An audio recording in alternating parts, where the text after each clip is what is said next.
The dust never truly settled on Kepler 442. It just moved from one place to another, carried by winds that had blown across empty plains for 1,000 years before humans arrived.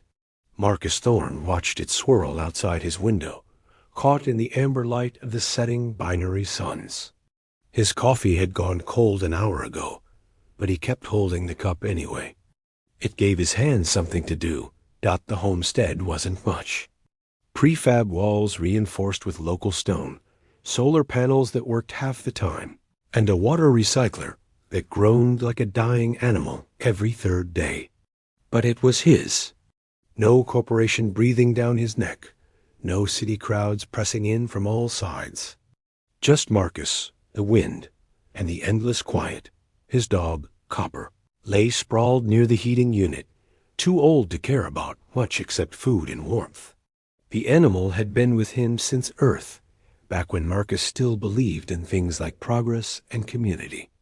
Now they were both just survivors, getting by on the edge of colonized space. The knock came just after midnight. Marcus froze, cup halfway to his lips. Copper's ears twitched, but the dog didn't even lift his head. Out here, 100 kilometers from New Providence settlement, visitors didn't exist. The supply drone came every 2 weeks, left packages by the door, and flew away without ceremony. Real people? Never got another knock, softer this time. Almost apologetic. Marcus set down his cup and moved to the rifle mounted above the doorframe. Not because he expected trouble, exactly, but because out here, you prepared for everything. He checked the charge, found it full, and approached the door with the weapon held low and non-threatening. "Who's there?" His voice sounded rough from disuse. No answer. Just the wind and another small knock. Marcus unlatched the heavy door and pulled it open. The rifle nearly slipped from his hands. She stood in his doorway like something from a fever dream, tall and impossibly graceful, despite the exhaustion written across her features. Her skin held a faint luminescence, pale blue like moonlight on water, and her eyes were the color of violets in shadow. Rain soaked through her thin clothing, the fabric clinging to a frame too thin, too fragile. Her dark hair, almost black but shot through with silver threads, hung in wet ropes around her face. But what made Marcus's heart stutter weren't the obvious alien features. It was the 2 small figures huddled behind her, children with the same luminescent skin and frightened eyes. The boy, maybe 8 or 9 in human years, clutched his sister's hand. The girl, younger, held a bundle wrapped in cloth against her chest like it was the most precious thing in the universe. The woman met Marcus's eyes, and he saw something there that transcended species or language. Desperation, yes, but also dignity. Pride barely holding together against overwhelming need. "Please." Her voice was soft, musical, with an accent that turned each word into something almost beautiful. "I know what I am asking is wrong. I know I have no right." She swallowed hard. "But my children need shelter. They need safety. They need—" Her voice cracked slightly. "They need a father." Marcus stared at her, brain refusing to process the words properly. She continued, speaking faster now, as if afraid he'd shut the door before she finished. "I can work. I can cook, clean, tend fields. I will warm your bed if you require it. I will be whatever you need me to be. Just please, please don't turn them away." The words hit Marcus like a physical blow. She was offering herself, trading her body for her children's safety. The desperation in that offer made something twist painfully in his chest. "I'm not—" Marcus stopped, started again. "What's your name?" She blinked, clearly not expecting the question. "Serena." "Serena," he repeated. The name felt strange on his tongue. "Where did you come from?" "The settlement. New Providence. We walked." She glanced at the children. "We had nowhere else to go. 100 kilometers. Through the Badlands. with two small children. Marcus looked past her into the darkness, half expecting to see pursuit vehicles or drones. Nothing but wind and dust and the distant glow of the binary moons. "Why me?" he asked. Serena's expression shifted, something almost like hope flickering in those violet eyes. "Because I heard stories about a human who lives alone, who doesn't ask questions, who once helped a crashed survey team, even though it cost him his contract with the mining company." She took a shaky breath. I hope those stories were true. Marcus had no idea how she'd heard about that. It had been 3 years ago, and he'd never spoken about it to anyone. The survey team had been carrying unauthorized specimens, and Marcus had hidden them until the heat died down. It had cost him his mining job, but he'd never regretted it. People deserved help when they needed it, regardless of what some corporation policy said. He looked at the children again. The boy met his eyes with a mixture of fear and defiance. The girl just looked tired, so tired that Marcus wondered when she'd last slept. The bundle she carried moved slightly, and he realized with a start that it was alive. "What's that?" He pointed at the cloth dot. The girl hugged it closer. "My friend," she whispered. Serena placed a protective hand on her daughter's shoulder. "It's a small creature from our world. The only thing we could bring. Please, it needs nothing. Just warmth, and come inside." The words left Marcus's mouth before his brain caught up. Serena's eyes widened. You will let us in? You're soaked. Kids are freezing. We'll figure out the rest after you're dry." Marcus stepped back, opening the door wider. "Come on." They moved past him like ghosts, silent and careful, as if afraid any sound might make him change his mind. Copper finally lifted his head, regarded the newcomers with mild interest, then went back to sleep.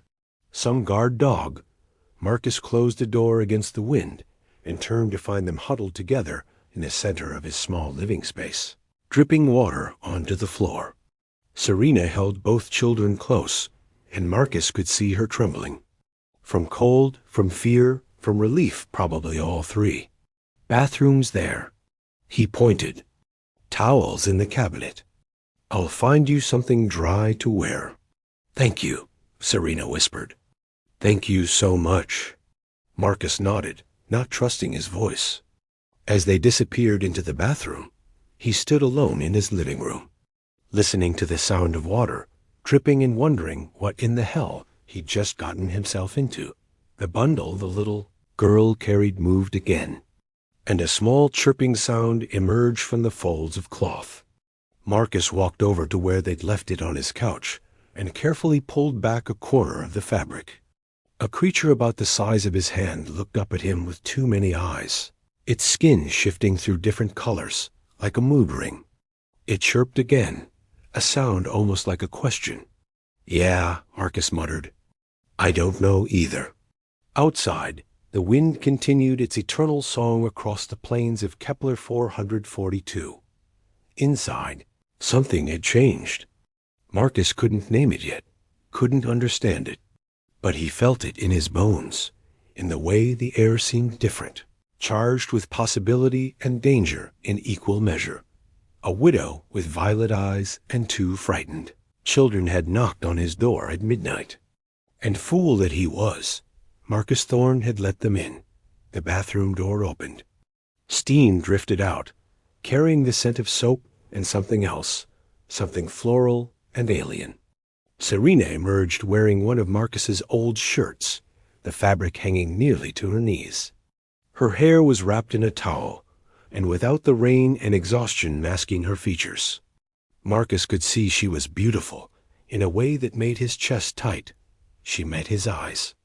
And for a long moment, neither of them spoke. Then she smiled. Small, tentative, but real. "Thank you," she said again. Marcus cleared his throat. "The kids?" "Getting dressed. They'll be out soon." She moved closer, her bare feet silent on the floor. "I meant what I said. I will work. I will earn our keep. You won't regret this. Might be too late for that, Marcus said, but there was no heat in it. The children emerged, swimming in clothes far too large for them. The boy wore one of Marcus's t-shirts, like a dress. The girl had wrapped herself in a blanket, her small pet creature peeking out from under her arm. They looked at Marcus with identical expressions of cautious hope. So, Marcus said, feeling awkward and out of his depth, anyone hungry? The morning sun filtered through the dusty windows, painting everything in shades of amber and gold. Marcus woke to unfamiliar sounds, soft voices speaking in a language he didn't understand, the gentle clatter of dishes, and something that might have been singing. For a moment, confusion fogged his mind. Then memory rushed back, and he sat up quickly. He'd given Serena and the children his bed while he took the couch. His back protested the decision with sharp complaints as he stood and stretched. Copper wandered over, tail wagging lazily, and Marcus noticed the dog had been fed. The bowl by the heating unit was empty and clean. Following the sounds, Marcus found Serena in his kitchen. She'd somehow managed to make breakfast from his meager supplies. Protein bars softened in hot water, reconstituted eggs, and something that smelled surprisingly good simmering in his only pot. The children sat at his small table, the boy helping his sister eat, while the little creature perched on the table between them, its colors shifting from blue to green. Serena turned when she heard him, and Marcus was struck again by how the morning light seemed to make her skin glow. She wore her own clothes now, dried and clean somehow, though they were still worn thin in places. "Good morning," she said, her accent softening the words. "I hope you don't mind. I found ingredients and thought." "It's fine," Marcus interrupted, still processing the domestic scene before him. When was the last time someone had cooked in his kitchen? "Years? Smells good." Relief crossed her features. "I am not familiar with human food, but the basics seem similar enough." The boy looked up at Marcus with those startling violet eyes. "Is your name really Marcus?" "It is. I'm Cale." The boy straightened slightly, trying for dignity. "This is my sister, Myra, and that's Shimmer." He pointed at the creature, which chirped in response. "Nice to meet you all," Marcus said, feeling absurdly formal. "Officially, I mean." Myra giggled, a sound like wind chimes. "You talk funny." "Myra," Serena said gently, but Marcus waved her off. "It's all right." "I probably do." He moved to the coffee maker, one of the few luxuries he allowed himself. "You three sleep, okay?" "Your bed is very soft," Cale said seriously. "Better than the shelter." Marcus's hand paused on the coffee container. "Shelter?" Serena's expression tightened. "In New Providence, they have a facility for displaced persons. That's where we were before." The way she said facility made it sound more like a prison. Marcus had heard rumors about the detention centers in the settlements, places where the colonial government kept track of non-humans who didn't have proper documentation.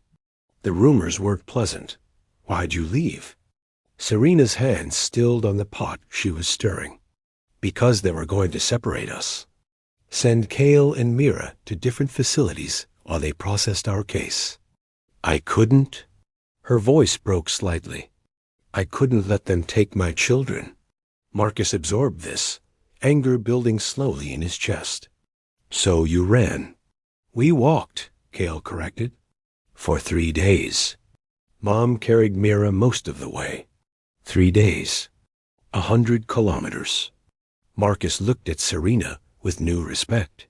She met his gaze steadily, waiting for judgment. "You did what you had to do," he said finally. No one should separate a mother from her kids. Something in Serena's posture relaxed, tension draining away like water. "Thank you for understanding." They ate breakfast together, an awkward but not unpleasant affair. The food was better than anything Marcus usually made for himself. Cale asked questions about the homestead, about copper, about how human agriculture worked. Myra mostly focused on feeding Shimmer small bits of protein bar, which the creature accepted with apparent delight. After breakfast, Marcus showed them around the property. It wasn't much to see. The main house, a storage shed, the solar panel array, and the small field where he grew what few crops would take in Kepler 442's difficult soil. Serena examined everything with keen interest, asking practical questions about water systems and crop rotation. "You know farming?" Marcus asked. "My people are cultivators," she explained, kneeling to examine the soil between his plant rows. "Before the war, my family maintained gardens that fed our entire district." Her fingers sifted through the dirt with practiced ease. "This soil is poor. Needs more nitrogen and organic matter." "Yeah, well, I'm working with what I've got." She looked up at him, shading her eyes against the sun. "I could help, if you allow it. I know methods that might improve yield." Marcus considered. Having help with the farm would be useful, but more than that, he could see how much she needed this. Needed to feel useful, to contribute, to prove her worth. "All right, we can try." Her smile was radiant. The peaceful morning shattered around noon when a hover truck appeared on the horizon, kicking up a dust trail as it approached. Marcus felt Serena tense beside him, saw how quickly she moved to position herself between the vehicle and her children. "It's just Old Man Hewitt," Marcus said, though his own shoulders had tightened. "My neighbor. Lives about 30 kilometers west. Will he?" Serena didn't finish the question. "I don't know." The truck settled near the house with a whine of aging engines. Hewitt climbed out slowly, his weathered face creased into its usual scowl. He'd been on Kepler 442 longer than anyone, one of the first wave of colonists, and he had opinions about everything. Most of them unpleasant. "Marcus," Hewitt called out, not bothering with pleasantries. His eyes fixed on Serena and the children. "Heard you had visitors." "News travels fast," Marcus said carefully. "Always does." Hewitt spat into the dust. "That one of them? The luminary?" Serena lifted her chin, meeting the old man's stare without flinching. "I am luminary, yes." Hewitt's scowl deepened. "Thought your kind were all gone. After the war. Many are. Not all. And you just happened to end up here? On Marcus's doorstep?" "I came seeking shelter for my children," Serena said, her voice steady despite the slight tremor Marcus could see in her hands. Marcus was kind enough to provide it. Hewitt turned his attention to Marcus. "You know what you're doing, boy? Government's got rules about harboring unregistered aliens. Could lose your land claim." "They're not doing any harm," Marcus replied, keeping his voice level. "Just need a place to stay while they figure things out." "Figure things out?" Hewitt laughed, a harsh sound. "There's nothing to figure. Colonial law's clear. No alien settlement without proper authorization. You're breaking about 6 different regulations." Marcus felt his jaw tighten. "Then I guess I'm a criminal." Hewitt studied him for a long moment, and Marcus couldn't quite read the expression on the old man's face. Finally, Hewitt said, "Your land, your choice. But don't say, 'I didn't warn you when the enforcement teams show up.'" "Noted." The old man climbed back into his truck, then paused with one foot on the running board. "For what it's worth," he called out. The boy's got his mother's eyes. "Protect what's yours, Marcus, even if it makes you an outlaw." The truck roared to life and pulled away, leaving them standing in settling dust. Serena let out a breath she'd been holding. "He will report us? Maybe, maybe not." Marcus had known Hewitt for 5 years, and the old man was full of contradictions. "He's complicated." "He called them mine," Serena said softly, watching the dust trail disappear. "Your children. He saw them as yours." Marcus hadn't caught that nuance, but now that she mentioned it, he realized Hewitt had said, The boy, not her boy. Yeah, guess he did. Does that bother you? It should have. They weren't his children. He'd known them for less than 24 hours. But when Marcus looked at Cale and Mira, playing with Copper near the house, something in his chest ached with unexpected warmth. No, he said. It doesn't bother me. Serena's hand found his, her fingers cool and delicate. Thank you, she whispered. For everything. Marcus didn't pull away. We should probably talk about what happens next. Long term, I know. She squeezed his hand gently before releasing it. But perhaps we could have just one more day of peace first? Before we face reality? Looking at her hopeful expression, at the children laughing as Copper chased Shimmer in circles, Marcus found himself nodding.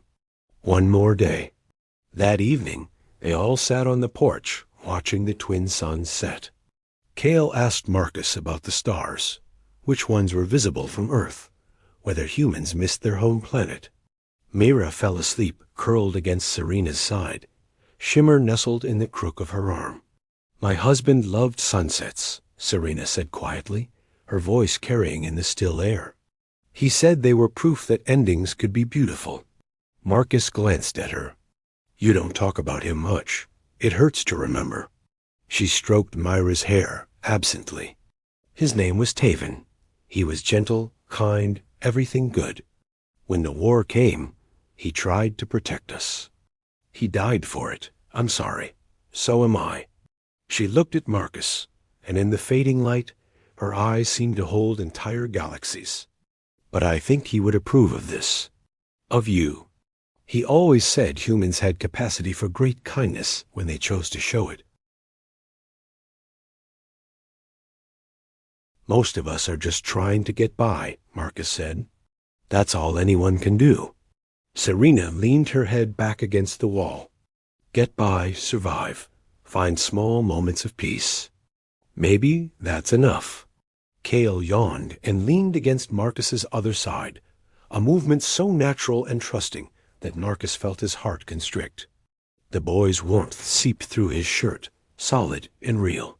When had he last had physical contact with another person? Months? Longer? Marcus? Cale's voice was drowsy. Yeah? Can we stay? Really stay? Marcus looked at Serena, saw the desperate hope she was trying to hide, the fear that he'd say no. He looked at Mira, sleeping peacefully. At Cale, trusting him with the child's complete faith. At Copper, who'd somehow adopted them all already. He thought about Hewitt's warning, about the laws he was breaking, about how complicated his simple life had become in just one day. He should say no. Should tell them he'd help them get somewhere safer, somewhere legal. Should protect himself? Yeah, Marcus heard himself say. You can stay. Serena's eyes glistened with tears she refused to let fall. Thank you, she whispered. And this time the words carried weight, carried promise, carried the beginning of something neither of them quite understood yet. Above them, the stars came out one by one, ancient and indifferent. Below, on a small porch on the edge of colonized space, a lonely farmer, a widowed alien, and two children sat together in comfortable silence. Marcus knew trouble was coming, knew that this fragile peace couldn't last. But for one evening, watching the stars emerge while Cale's breathing deepened into sleep and Serena's shoulder pressed warm against his own, Marcus let himself believe in possibilities. The wind whispered across the plains, carrying the scent of dust and growing things. Somewhere in the distance, Copper barked at shadows. Inside Marcus's heart, something long dormant stirred to life. Tomorrow would bring its challenges. Tonight, they were home. And maybe, just maybe, that was enough.